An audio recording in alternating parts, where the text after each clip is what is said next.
Hey everyone, welcome back to the channel. If you are looking to build a dropshipping store and want to import products from Aliexpress to your Shopify store using AutoDS, you are in the right place. In this video, I'll walk you through the entire process step by step so you can start adding products automatically, saving time and effort. So let's jump in. First, make sure you have both a Shopify store AutoDS account. If you don't have them yet, pause the video and sign up for both.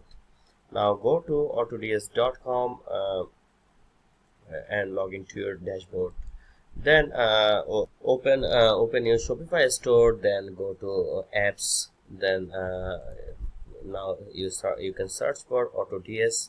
Or you can go to Shopify app store and search for AutoDS and select AutoDS.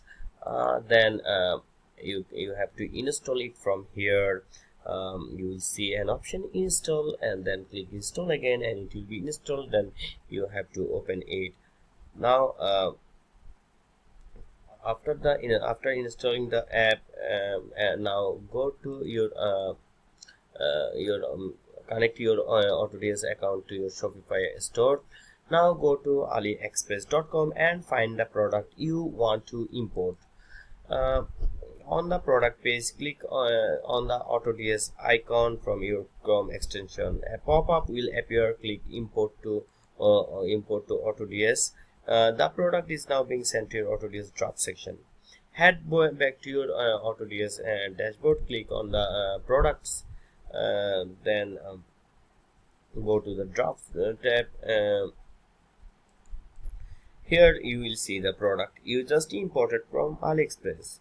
Click on the product to edit the title, description, price and images if needed. You can also set automation settings like price rules and inventory tracking.